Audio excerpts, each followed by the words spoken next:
Bom dia, povo de Deus.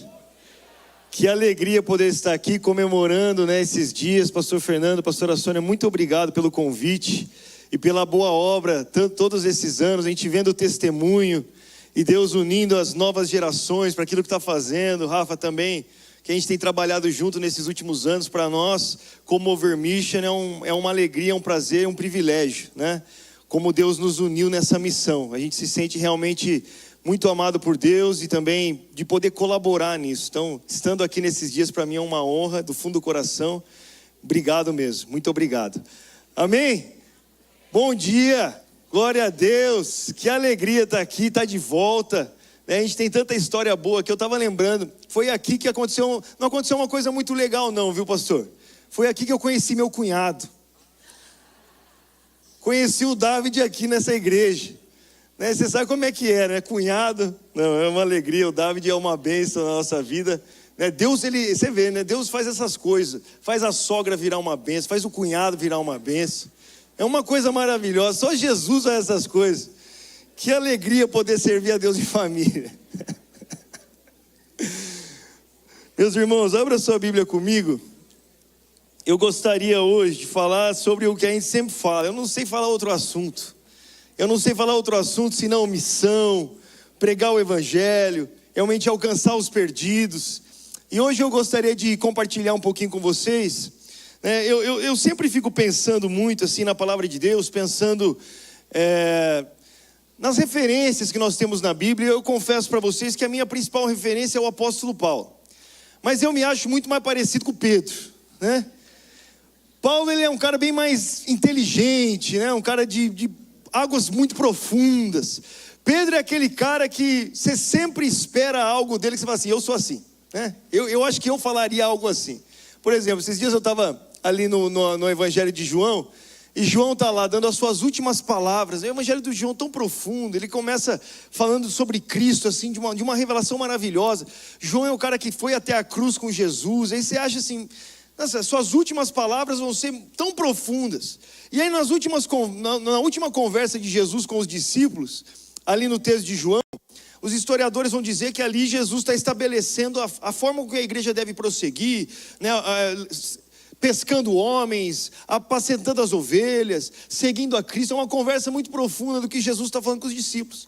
Aí você fala assim, eu acho que nesse contexto Pedro, ele vai falar algo que faz muito sentido. Aí o Evangelho de João termina com Pedro querendo saber o que vai acontecer com João, e Jesus respondendo para Pedro, Pedro, cuida da sua vida, Pedro. O que te importa saber dele, Pedro? Cuida da sua vida. Bom, eu acho que eu sou parecido com esse Pedro aí, sempre traz umas coisas nos momentos diferentes, mas Pedro também é um cara que outra coisa que a gente pode se comparar com ele, assim, é um homem muito corajoso. Na verdade, é um homem que estava sempre disposto, apesar das suas dificuldades, apesar das suas limitações, ele estava assim. Então por isso eu me comparo muito com Pedro, e de certa forma, em Pedro, eu tento ver a Bíblia de uma forma muito prática, de que realmente como nós podemos fazer a obra de Deus. E aqui, nessa história que nós vamos ler aqui, Jesus com os seus discípulos, a missão, a multidão e o Pedro. Então, de alguma forma, eu acredito que aqui hoje nós podemos nos inspirar nisso e fazer a obra de Deus. Amém? Então, no capítulo 14 de Mateus, acontece algo muito interessante, que talvez é o maior milagre, um dos maiores milagres para muitas pessoas, mas também um momento difícil na vida de Jesus. E o capítulo 14 começa falando sobre como Herodes mandou matar João.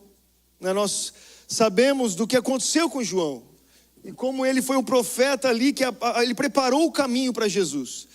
Também era o primo de Jesus, vamos dizer assim, aquele que recebeu do próprio Deus quem era Jesus. Então certamente existia uma ligação de Jesus com João, uma ligação de coração. E quando Jesus ouve dizer que João morreu, a Bíblia diz que Jesus, ele deseja ficar sozinho. Com certeza Jesus, em sua humanidade, nós vemos em outros momentos, ele chora diante da cidade, ele chora ali na realidade com Lázaro, e ali ele também sente essa tristeza, e ele quer ficar sozinho, ele quer ter um tempo com o Pai, ele quer recuperar, né, o seu coração para continuar a sua missão, a causa que ele deveria fazer.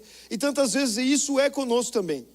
Só que a Bíblia diz, nesse relato, nós podemos aprender tanto, como Jesus lida com isso. Então, se você pudesse ler comigo, no capítulo 14, a partir do versículo 13, diz assim: logo que Jesus ouviu a notícia, partiu de barco para um lugar isolado, a fim de ficar só. As multidões, porém, descobriram para onde ele ia e o seguiram a pé, vindas de muitas cidades. Quando Jesus saiu do barco, viu a grande multidão, teve compaixão dela e curou os enfermos. Até aqui por enquanto, feche seus olhos comigo. Senhor Jesus, que privilégio nós temos de poder ler a sua palavra hoje, Senhor, na tua casa, Deus, na presença do Criador dos céus e da terra. Deus, é um privilégio poder fazer parte dessa obra, Senhor, e ver o Senhor estendendo realmente, cumprindo o que o Senhor prometeu nesse país, nessa cidade, Deus, celebrando isso. Pai, eu oro que nessa manhã o Senhor mais uma vez traga a luz do Evangelho no nosso coração para esses próximos anos que virão, aquilo que nós estamos para enfrentar na nossa vida, Senhor, e que a gente possa de alguma forma verdadeiramente ser inspirado a se entregar à tua missão, Pai, da forma que podemos e conseguimos fazer, mas não limitando o seu agir na nossa vida, mas crendo que tudo é possível para ti, Senhor. Pai, em nome de Jesus, alinha a nossa vida com o teu propósito eterno. Isso eu oro em nome de Jesus, Pai. Amém. Meus irmãos, eu sinceramente, eu tento encorajar todas as pessoas que eu vejo a fazer missão, a fazer a obra de Deus, porque, sendo muito sério para você, às vezes as pessoas me perguntam assim: por que você prega o Evangelho? E eu respondo de forma muito sincera: eu prego porque eu não tenho nada melhor para fazer da minha vida. Nada. Entre tantas coisas que nós temos para fazer, não existe nada melhor do que pregar o Evangelho. E quando nós nos lançamos a essa causa, nós damos a Deus a oportunidade da gente viver coisas que só seriam possíveis nele, né? Eu olho para a grande comissão, quando Jesus fala lá, Marcos escreve na grande comissão de ir por todo mundo, eu olho para aquilo como a terra prometida nos nossos dias, né? É algo tão maravilhoso, tão bom, e nós só podemos viver agora. Por exemplo, Jesus falou: vocês vão pelo mundo e vocês vão expulsar demônios, vocês vão falar novas línguas, vocês vão pegar em serpentes, beberão coisas mortíferas, não farão dano algum, vocês vão orar pelos enfermos, eles serão curados. Eu fico pensando, existe algo mais maravilhoso do que isso? E isso me inspira ainda mais a querer viver eternamente, porque na eternidade nós não vamos precisar fazer isso. Então imagina o quanto ela é boa, né? Se aqui nós fazemos isso e lá não vai precisar mais, vamos precisar mais ganhar os perdidos, expulsar os demônios, que é maravilhoso, gente. Ver o poder de Deus e as pessoas sendo libertas. Então imagina o quanto ela é boa. Então essa é a terra prometida. Eu quero com a minha vida encorajar o cristão a entrar nessa terra prometida, a viver isso, a ir, a acreditar, como nós cantamos aqui, né? Acreditar e viver isso. E para esse texto, assim, por exemplo, me inspira tanto, porque eu posso olhar para a nossa vida e ver o que Deus fez através de pessoas como a gente. Por exemplo, há uns dias atrás, nós fomos para a África do Sul. A gente foi lá com 46 jovens pregar o Evangelho num lugar chamado Zandvoort, que é uma região muito carente da África do Sul. E quando nós chegamos lá, a gente ia fazer uma cruzada, ia ficar 10 dias ali. Só que nós, no meio das conversas, a gente pensou: tem gente que passa o dia convidando as pessoas para vir, mas tem gente que não consegue sair de casa. Então, vamos atrás dessas pessoas também. E eu não estava preparado para aquilo que a gente ia viver. Foi uma das experiências mais incríveis da nossa vida. A gente saiu procurando as pessoas pelas vielas daquela comunidade, um lugar extremamente carente, de muita pobreza. E aí, quando nós fomos perguntando: onde estão os doentes? Onde estão os doentes? Nos falaram de uma certa senhora numa rua ali. E a gente foi chegando lá. Quando a gente chegou, um amigo meu primeiro entrou na casa. Ele chama Miguel, ele mora há muitos anos ali na África do Sul, já fazendo a obra. Ele entrou primeiro, e aí ele me chamou: Luca, vem aqui. Quando eu olhei para a cara dele, o Miguel estava pálido e suando. E eu falei: meu Deus, o que ele viu ali dentro? Né? E não era uma casa, era um barraco assim de telha, sabe? E aí quando a gente chegou, entrando ali, eu vi a cara do Miguel, eu entrei e eu vi uma das realidades mais difíceis que eu já tinha visto. E não era só a miséria, porque isso infelizmente a gente encontra no Brasil também, muitas vezes até na nossa cidade. Mas quando eu olhei, entrei, tinha uma mesinha, uma garrafa, uma vela em cima, que era a luz do lugar, e do lado tinha uma cama.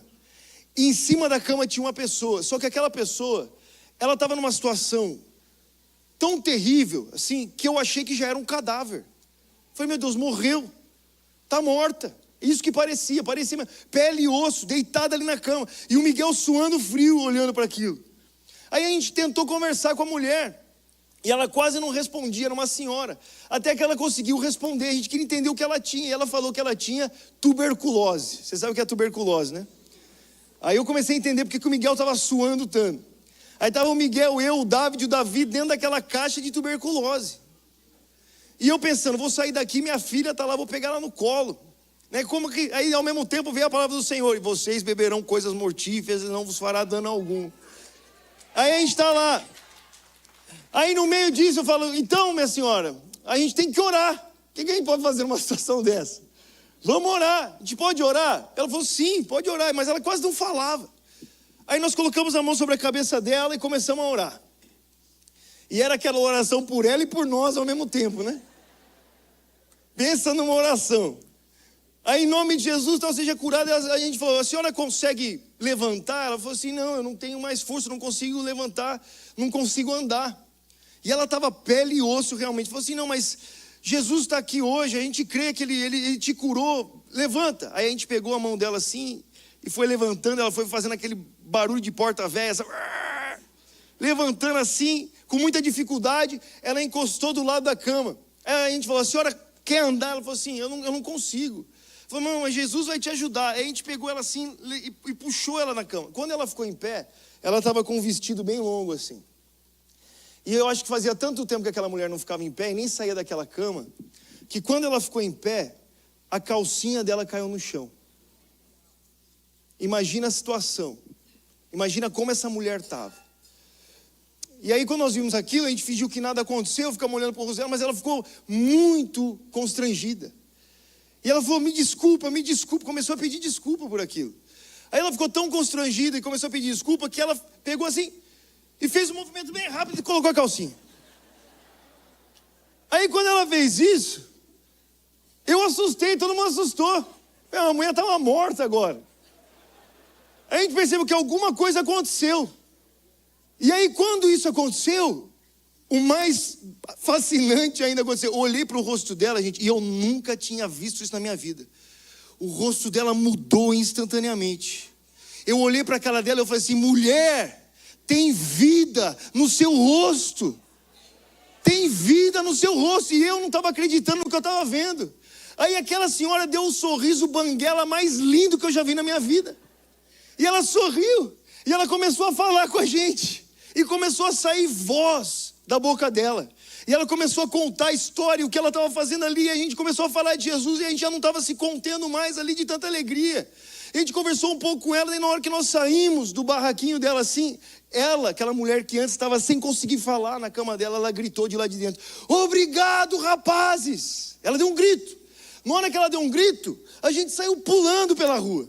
Meu Deus, ela gritou. Eu não acredito que eu estou vendo isso. Sabe, eu não acredito que eu estou experimentando isso, vivendo isso. E eu olhava para a cara dos nossos amigos e falava, você está acreditando, você está vendo o que aconteceu. A gente começou a pregar na rua. Cristo está vivo, Cristo vive. Você precisa entregar a vida a Jesus e pregar e orar pelas pessoas com tanta alegria pulando. Aí falou, temos que contar para todo mundo. Aí a gente chegou lá para contar para os nossos amigos. Aí a gente pensou, a gente tem que levar comida para aquela mulher também, meu Deus do céu. Aí contamos, aí falou assim, então amanhã a gente vai levar. Aí no dia seguinte, fomos lá, compramos comida. Só que a gente saiu tão feliz, que a gente esqueceu onde ela morava. Aí, meus irmãos, foi uma outra saga para encontrar a mulher. Mas aí nós chegamos no fim da tarde na casa dela. E quando nós chegamos na casa dela, o marido dela estava na porta. E aí o marido dela olhou para nós e falou assim, foram vocês que vieram aqui ontem para orar pela minha esposa? A gente falou, sim, a gente veio trazer comida agora. Mas me fala como ela está. Aí o marido dela falou assim, ela está conseguindo andar de novo. Você imagina, meu irmão? Não é maravilhoso o evangelho? É maravilhoso viver isso. Eu falo, por que não viver isso então? Por que não pregar o evangelho? Até nos momentos mais difíceis. E aqui começa essa história de Jesus. Jesus não estava no dia perfeito dele, não é verdade? Jesus não estava naquele sentimento de, não, vamos lá, ele teve uma notícia muito difícil. Só que quando ele tem essa notícia difícil, ele está num dia ruim que todos nós passamos. E às vezes a maioria deles, mais difícil, com problemas para resolver, coisas desse tipo. Jesus, ele chega do outro lado e ele tem uma multidão com ele. E aí, o apóstolo aqui, Mateus, ele vai nos dizer, o evangelista Mateus vai nos dizer que Jesus, ele é movido por um sentimento. Ele é movido por esse sentimento que a Bíblia chama de compaixão. Sabe, meus irmãos, então eu acredito assim, se nós queremos viver de uma forma muito prática, porque às vezes não é, sabe, qual é o grande segredo? O que nós temos que fazer? Como que nós vamos fazer para alcançar essa cidade? Movidos por compaixão. Compaixão da realidade onde as pessoas estão. Tem uma frase de um famoso evangelista, missionário na África, no início do século, que ele dizia assim: olha, o amor aos perdidos, ele é como a malária, ele só pega quando você se aproxima dele. Ele dizia isso, porque é realmente assim que acontece. Eu me lembro uma experiência que eu tive, que Deus estava me ensinando sobre compaixão. Eu estava nessa, né? Quero orar por todo mundo, quero pregar o evangelho, quero falar de Jesus. Aí um dia eu fui para Manaus. Eu estava lá em Manaus, no porto de Manaus. Você sabe, as regiões de porto das cidades normalmente são regiões muito difíceis. E aí quando eu estava lá no porto de Manaus, eu estava procurando: Deus, quero pregar para alguém hoje aqui, quero pregar, quero orar pelos enfermos, quero fazer isso, quero isso. Aí de repente eu estou andando pela rua e eu vejo um homem vindo. E eu nunca tinha visto um homem naquela situação que eu vi. Primeiro que você via que ele era alguém que estava em situação de rua. Depois ele estava todo enfaixado no seu corpo. E ele tremia muito, cada passo que ele dava, ele tremia. E eu acordei aquela manhã falando: Deus, eu quero orar por um enfermo, Deus, me mostra alguém. Aí quando eu vi aquele homem, eu fiquei com medo. Falei: como que eu vou orar por esse homem agora? O que pode acontecer? E eu fiquei com medo, realmente. Aí eu virei de costa, para ir embora. E quando eu virei de costa, já virei com aquele sentimento: Senhor, me perdoa, Senhor. Sabe quando você se sente falho, não fiz, podia ter feito alguma coisa? E naquela hora, eu creio que o Espírito Santo falou comigo, ele falou assim: olha para ele. Aí eu: não, Senhor, olha para ele. Aí quando eu virei, o homem não estava mais lá. Falei: meu Deus, o homem foi curado, era uma tartaruga, saiu correndo. Estava tremendo, nem andava, sumiu. E eu comecei a procurar. Falei: Senhor, quero olhar, mas não estou olhando. E aquela, olha para ele. E eu: Senhor, mas não estou enxergando ele. Falei assim: não, olha para ele. Aí eu entendi o que Deus estava falando comigo. Estava falando: se coloque no lugar dele. Se coloque no lugar desse homem. Imagina viver dessa situação. Imagina viver nesse modo. Imagina estar como ele está. Imagina passar por isso. Se coloque no lugar dele. E ali começou a nascer algo no meu coração que eu acredito que se parecia um pouco com isso: a compaixão. Compaixão não é somente nós olharmos e a gente sentir mal por isso, não. Compaixão é realmente se colocar no lugar dessas pessoas. E mais do que as dores físicas que essas pessoas possam ter, é a compaixão espiritual de perceber realmente um mundo que está sem Jesus. Um mundo que morre sem Cristo. Um mundo que está perdido, com a sua vida destruída aqui, uma vida destruída que virá. E se colocar no lugar deles e perceber como eles estão. Sabe, é essa compaixão. E se não for desse modo, meu irmão, nós vamos parar. A gente para nas dificuldades, a gente para quando a gente sente alguma dor, a gente para quando não dá certo, quando a gente planejou, a gente vai parando de fazer, porque nós não somos movidos por isso, por essa compaixão. Jesus tinha tudo para esse dia falar assim: eu sou Jesus, eu faço o que eu quiser, meu. Eu vou ficar sozinho. Mas quando ele viu aquela multidão, ele foi movido por compaixão. E movido por compaixão, ele curou todos eles. Mesmo estando assim. Então eu acredito que sim, não existe a pregação do evangelho que trará um fruto e uma transformação se não for movido por isso. Sabe, como moveu o coração de Jesus. Sabe, não é uma lista de regras: hoje eu preciso obedecer a Deus, então eu vou sair de casa e eu vou pregar para alguém. E aí a nossa pregação é aquela pregação fria, não é verdade? Que é aquilo assim de: cara, você não quer entregar a vida para Jesus? Então vai para o inferno, não é verdade? Porque às vezes acontece assim.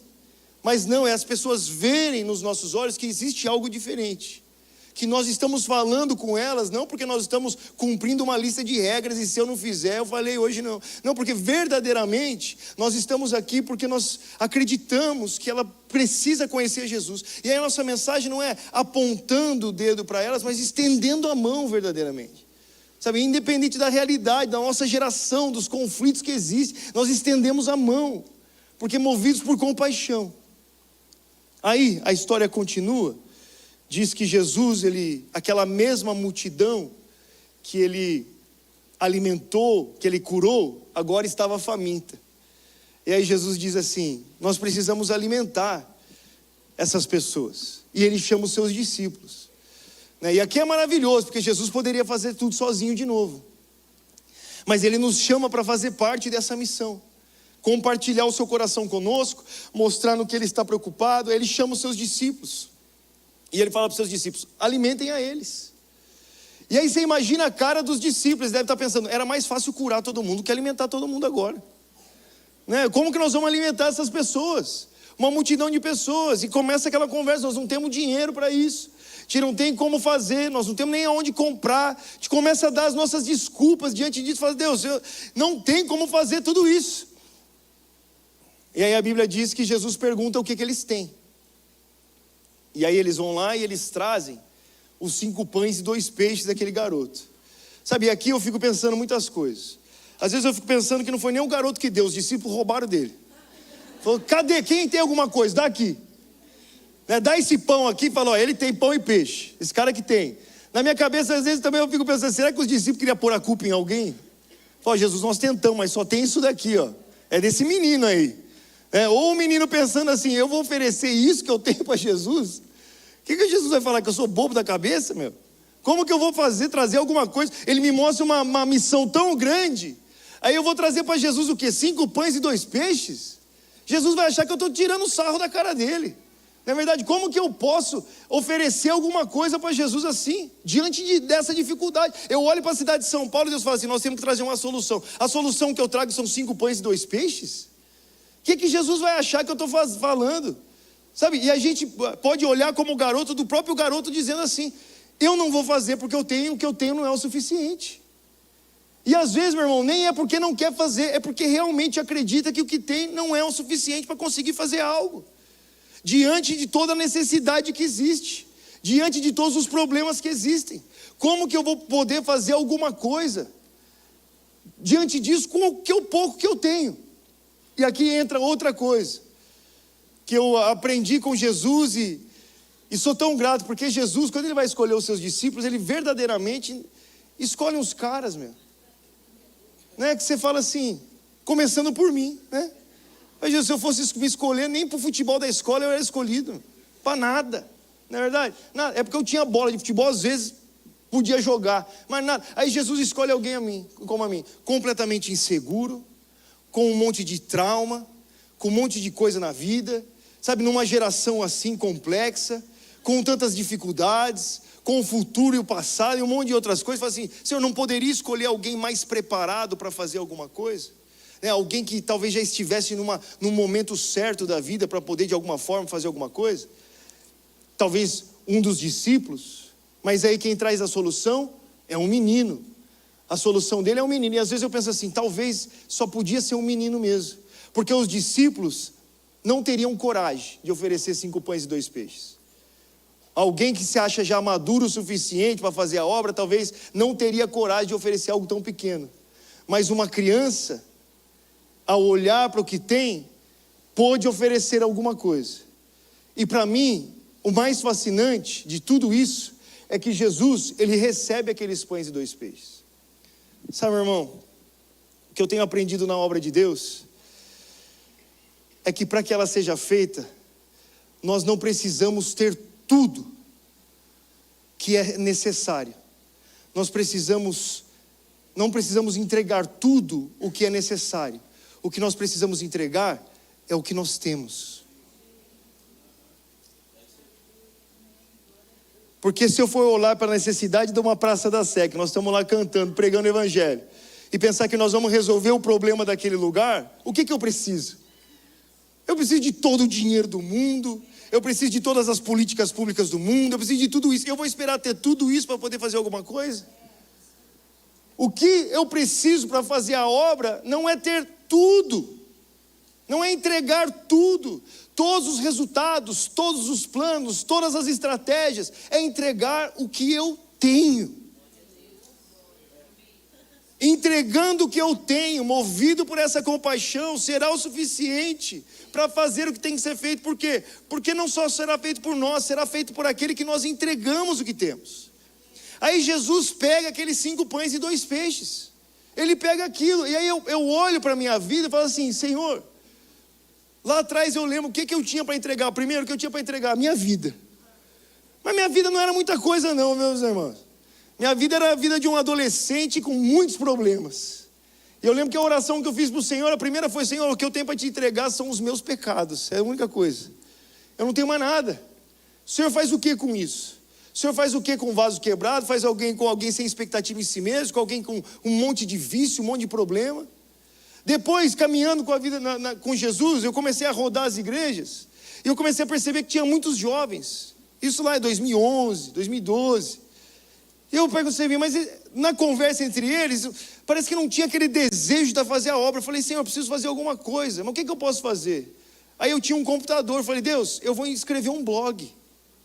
Vou escrever um blog, é o que eu tenho nas minhas mãos. E eu escrevi um blog. E aí esse blog, eu lembro um dia que ele foi compartilhado, um desses textos, 99 mil vezes. Lá em 2012, 2013. E aí eu comecei a receber um monte de mensagem boa e muita mensagem ruim. E eu falei: Senhor, que coisa impressionante. Porque tudo que eu queria era poder fazer alguma coisa, entregar alguma coisa para essa missão, movido por uma compaixão, para alimentar uma multidão. Agora, eu não consigo alimentar essa multidão toda. Eu não tenho todos os recursos para isso. Mas o que eu tenho aqui, Jesus, é o que eu te entrego. Aí eu lembro que esse blog, meus irmãos, ele foi hackeado por uma resistência islâmica da Tunísia. Olha só. E eu fiquei muito feliz no dia. Eu falei: ó, primeira perseguição, né? Eu pensei, Paulo passou por muita coisa, mas hackeado ele não foi. Por mais que hoje o pessoal tenta mudar os textos dele também, né? Mas falei, hackeado não foi. Eu vou chegar na eternidade um dia e falar: Paulo,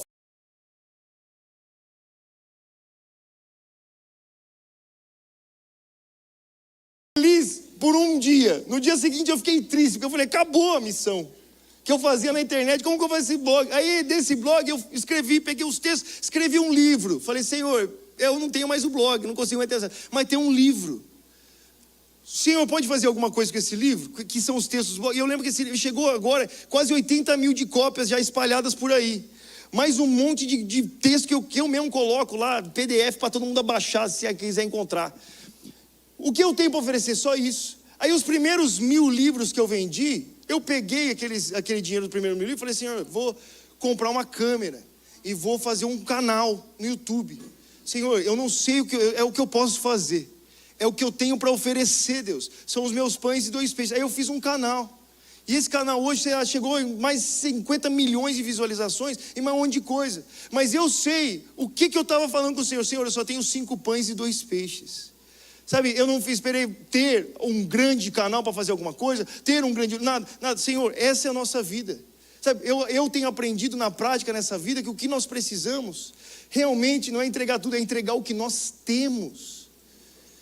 Então hoje, quando você olha para essa multidão aí fora, e você fica desesperado, movido por compaixão, sem saber o que fazer, o Senhor não está esperando que a gente chegue com os 10 milhões de pães lá, mas Ele está esperando que a gente entregue o que nós temos nas nossas mãos. Aquele menino chegou com 5 pães e 2 peixes, entregou na mão de Jesus, Jesus multiplicou. Imagina, é melhor um milagre de ver isso acontecer. Você poder entregar na mão de Jesus e ver Ele multiplicar. E eu fico pensando, quantas coisas nós temos nas nossas mãos, que nós achamos que não é o suficiente para fazer o que Deus nos chamou para fazer. Que é daqueles sonhos que Deus colocou, nós achamos ainda que somos tão pequenos, que não somos capazes, que não estamos prontos, e a gente fica passando um dia após o outro, sem entregar nas mãos de Jesus esses pães e esses peixes, para que Ele possa multiplicar e fazer acontecer. Sabe, nosso sonho era pregar o evangelho por aí com as pessoas. Hoje nós estamos, sabe, levando centenas de jovens por aí. E eu olho para trás e falo: Senhor, são pães e peixes. porque ainda sim falta uma multidão. Agora, se nós ficarmos esperando tudo para fazer algo, nós nunca vamos fazer nada. Porque a verdade dessa missão não é que será feito com o que nós podemos fazer, aquilo que Deus faz através daquilo que nós entregamos na mão dele. A obra de Deus é feita por Deus, para Deus, em Deus. E verdadeiramente ele nos chama para cooperar com isso. E aí vem um outro texto na continuação, que é aí que eu admiro mais Pedro ainda, né? Pedro, o inconsequente, é um maluco. Jesus, a Bíblia diz que Jesus, ele manda os discípulos ir embora depois desse grande testemunho. Aí Pedro, aí Jesus vai andando sobre as águas no meio de uma tempestade. Imagine, esse é um dia histórico da humanidade. Todo mundo curado, João morre, todo mundo curado, multiplicações de pães e peixes, Jesus andando sobre as águas, e aí os discípulos vivendo tudo isso. Aí quando eles estão no barco, no meio da multidão, eles vão vendo Jesus vindo, né? E agora os discípulos estão convertidos, né, gente? Eles acabaram de ver Jesus multiplicar pães e peixes, eles sabem que Deus tudo pode fazer. Aí eles olham Jesus e falam, é um fantasma. É o diabo esse negócio. Não pode ser. Né? Não. A primeira coisa incrível que vê, ainda não existe aquela fé de acreditar, é Deus nisso. E aí Jesus diz, não temas, sou eu.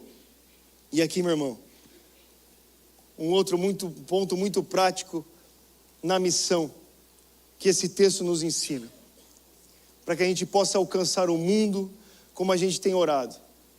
A Bíblia diz que Jesus diz assim, não temas, sou eu.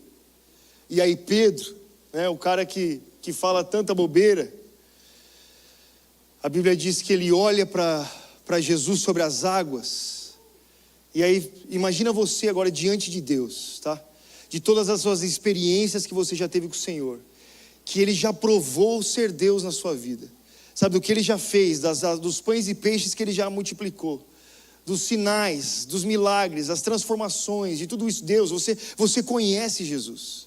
Você está aqui porque você o conhece, você o adora, você quer mais dele. Aí Pedro, ele olha para Jesus andando sobre as águas e ele faz para mim algo que é fascinante e que me encoraja tanto para a missão que nós temos diante de nós. O que ele faz? Ele tem uma ideia maluca. Ele fala, Jesus, se esse é então você, me chame para andar sobre as águas. Nesse contexto todo, eu fico pensando, será que não poderia ser a gente, ao olhar para Jesus e ao olhar para o mundo, não ter também algumas ideias para que Deus possa realizar?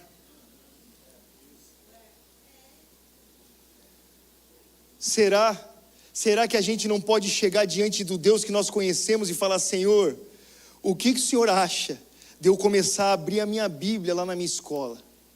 Senhor, o que o Senhor acha da gente olhar para aquela família que há tanto tempo está no meu coração e tentar fazer alguma coisa, ou coisas maiores? Senhor, o que o Senhor acha da gente alcançar o mundo todo para Jesus, realmente tocar essa geração? Sabe, ao olhar para isso tudo e olhar para Deus, nós mesmos termos alguma ideia para trazer para a mesa. Não ficar esperando tudo do próprio Deus. Porque os religiosos ali poderiam falar para Pedro, Pedro, você está louco, Pedro? E ele estava mesmo, ele falou um monte de coisa, você sabe o que ele já falou para Jesus. Mas você está tentando Jesus. Como assim você vai falar para Jesus falar alguma coisa, Pedro? Como assim você pode propor alguma coisa para Jesus fazer, Pedro? Como assim? Quem é você para chegar diante de Deus e falar, Deus, vamos resolver esse problema? Quem é você para chegar diante de Deus e falar, Senhor, olha, diga uma palavra sobre isso e eu vou andar nessa direção? Sabe, quantas vezes na missão as pessoas chegam falando, não é assim que se faz, não é desse jeito, porque é assim, porque é daquele jeito, porque vocês vão para uma praça, porque isso, porque aquilo outro, sabe, e ninguém está vendo que nós estamos diante de um Deus que pode fazer qualquer coisa. E diante desse Deus nós estamos com o coração dizendo, Senhor, então diga uma palavra e nós cremos que vai acontecer e nós vamos sair desse barco para ver acontecer. Sabe, diante de uma necessidade desse mundo e conhecendo o Evangelho, não é necessário mais ouvir Deus dizendo faça isso. É necessário a gente responder e falar, Deus, então vamos fazer assim. Às vezes as pessoas perguntam: Lucas, Deus falou com você para pregar para aquela pessoa? Ele falou, ide por todo mundo e pregai o evangelho a toda criatura. Lucas, você sentiu alguma coisa? Senti compaixão de um mundo perdido, sabe? E aí olhar para Deus e falar: Deus, o que o senhor acha dessa ideia? Nem todas as ideias vão para frente, gente. É verdade, não é verdade? 30 anos aqui, quantas ideias a gente propôs e não foi para frente? É assim, mas muitas vão. E é dessa direção, de olhar para o Senhor: Senhor, e se nós fizermos isso agora lá naquela faculdade? Se nós fazermos isso agora lá no consultório? Deus, e se eu fizer isso no momento que eu estou indo para o trabalho? Deus, e se de alguma forma a gente fazer algo assim? Deus, talvez ninguém nunca fez, é verdade. Quem tinha andado sobre as águas? Ninguém. Talvez é algo novo. Talvez é algo para esse tempo, para essa geração, de uma forma que alcance. Mas alguém precisa acreditar em Deus o suficiente para falar: Deus, vamos fazer? Será que dá? Diga uma palavra. E aí, se o Senhor diz a palavra, faz. Vai e faz. Vai e faz. Nem tudo parte do Senhor dizendo para nós fazer. Às vezes nós que colocamos na mesa o nosso coração, e Deus confirma aquilo e vai e faz. Aí, talvez no seu consultório, no seu trabalho, na sua faculdade, o que está te incomodando? Porque com certeza algo te incomoda lá. Aquelas pessoas de não conhecerem Jesus incomoda. E aí vai da nossa parte, diante de Deus, propor com fé, sabendo que Deus pode fazer qualquer coisa. Qualquer coisa. Qualquer coisa, meus irmãos. Eu lembro um dia que eu estava numa reunião no interior do Ceará, e eu assistia vídeo de skate, né? Eu gosto de skate, estou velho agora para isso, né? Minha esposa agradece de eu não andar mais. Toda vez que eu saía, voltava com o braço pendurado, uma dor não sei aonde. Falei: amor, já passou do tempo, né, amor? Mas eu amava isso. E aí eu assistia aqueles vídeos feitos com uma GoPro. Sabe a GoPro, aquela câmera? Câmera de ação, eles chamam. Aí um dia eu estava no culto, eu lembro até hoje. Eu falei: Senhor, o que o Senhor acha o Senhor me dá uma câmera dessa? Porque as pessoas usam isso para fazer esporte. Eu quero usar isso para filmar o poder de Deus. Senhor, eu já pensei, eles colocam no peito assim, eles vão andar, descer de snowboard. Senhor, eu vou colocar na cintura, e eu vou sair pela rua orando pelos enfermos, e eu vou filmar, Deus, o que o Senhor faz. Eu lembro dessa oração. Um mês depois veio um pregador do Canadá e me deu uma câmera GoPro.